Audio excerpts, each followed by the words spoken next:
It is officially summer break for most of us in the US, and right now I really am feeling like I need a break. But what do you do when you need a break inside of Disneyland Park? Well, today we're talking all about that one spot that gives you just enough entertainment and just enough downtime. You're listening to Castle Talk Radio. We're live on the airwaves with Becca and Jessica. Now let's jump into this week's episode. Hey everyone, it's Jessica, your co-host of Castle Talk Radio, and today in our summer series, we are diving into Mickey's Toontown. So lots of things have changed with the reimagining of this space, and we've talked about it a few times before, but this is our little deep dive series of each land. We've done a few before, so make sure you go back and listen to these because these are great ways to make your vacation a little bit more magical. So we're going to talk about some of the things that have changed, ride strategies, priorities there, some of the hidden details and choices that the Imagineers made when they redid this space, and really why it's a place you actually want to spend your time. So Mickey's Toontown first opened in the early 1990s, but it was reimagined in 2023, and it still feels really fresh and brand new to me, especially as I take different groups of people and different friends back to Disneyland when they haven't been for a while. It's still a brand new place. So a couple weeks ago, we talked about Bayou Country, which is a new land in itself as well, being renamed, rethemed, and this one isn't too far behind. They've really designed Toontown around accessibility, exploration, and a sensory-friendly space. It's super fun and super great for parents and children alike. So first off, the heart of the entire redesign that you might miss, just because it all feels like it's one big space, but Disney really does dive deep into these little spaces and the storytelling elements that go into it. So first off, when you come in, you are entering CenTOONial Park. And all of the things in here are just like a play off of cartoons, Mickey's Toontown, all kinds of things. So we have grass or artificial turf. We have a lot of open spaces. We have a focal point of the water fountain feature right as you walk in. That's one of the things that you notice with Mickey and Minnie. I call it doing their dirty dancing pose because Mickey is just lifting Minnie above his head. And this water fountain isn't just for good looks. And also, it looks so good at night. But it's a place to play. It's one that they actually want you to go up to and put your hands in, splash around, and enjoy that space. So the whole theme of Toontown is really interactive place for kids and families to move freely. And as you walk into CenTOONial Park, right on the left-hand side, you are going to see this dreaming tree that's inspired by Walt Disney, a tree that he sat under during his childhood and imagined stories and adventures. And man, did you guys climb trees as kids? Maybe you still climb trees now. We had this great tree that was just perfect for climbing in front of my grandparents' front yard, which was actually like a half mile from Walt Disney Studios in Burbank. And I would always climb up the tree and then get too scared to jump down. So I would just wait up there until somebody would come outside and help me down. And it really wasn't that high at all, but I felt like a world away. Now, this tree in Mickey's Toontown isn't necessarily for climbing up high, but they have all these kind of like roots exposed that are for playtime and just for exploring in this space. So it really brings you back to those classic, nostalgic, just outdoor playtimes. Very cute spot. Another thing that you're probably going to want to look out for in Mickey's Toontown are the rides. What rides do we have there? Well, there's actually quite a few rides and attractions for such a small space. So the main attraction has got to be Mickey and Minnie's Runaway Railway. This is the anchor attraction of Toontown, and it is a family-friendly attraction. That means anybody can go on this regardless of height. So yeah, you can bring your little ones.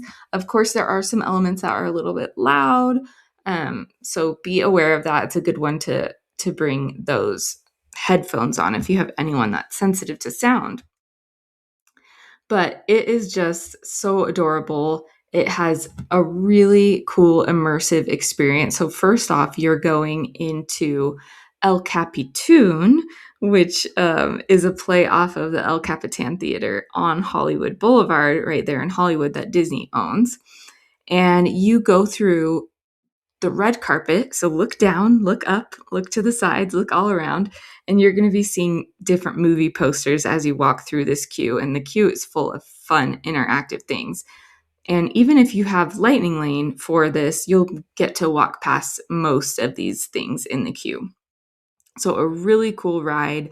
Everyone, mixed ages, grandparents, grandkids, adults, everyone rides this together, and it fits a ton of people in this train. As you go with Mickey and Minnie, you step into the cartoon itself. So first you're in the theater, and then something happens, something goes awry, it has to involve Goofy, and you are in the cartoon yourself.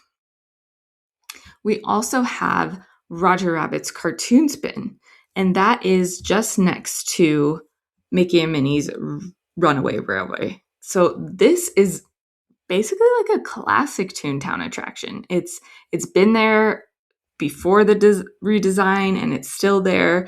It's totally weird. It's loud, and it feels random, especially to people who aren't familiar with the movie that it's based off of, Who Framed Roger Rabbit. But, it's just quirky and zany, and it's a good ride to go on, although it wouldn't make or break a trip if you happen to miss it.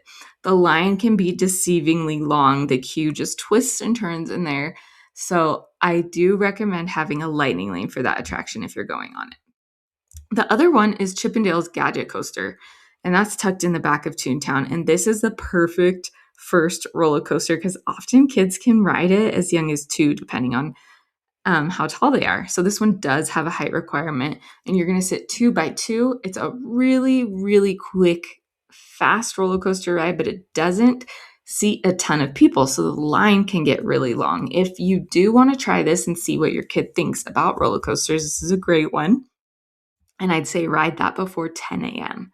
The wait times, like I said, can just kind of stack up, and it's not one that you really want to spend a lot of time waiting for. But if you do get there in the morning and your child does enjoy it, maybe you can even ride it multiple times. But you're also going to have to pull your kids away from all the other things that are happening in Toontown because there's a lot. First of all, in the morning, there tends to be more roaming characters. We've seen like Goofy, Pluto, Mickey Mouse sometimes stands outside of his house in the morning. So make sure you go through the characters' houses, even if you're not there to meet Mickey Mouse.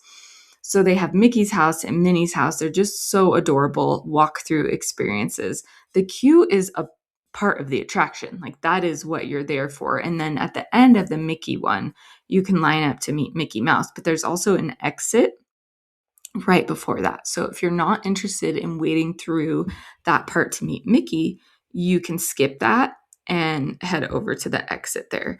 Minnie's house, absolutely adorable. There's also a wishing well outside the side of her house, which makes it for a great, cute little photo spot. Donald's boat. Okay, this is a splash zone, and especially now that it's summer, hopefully it's up and running because more times than not, I have seen it just as a play place without the water element. But it can be a really great spot to cool down.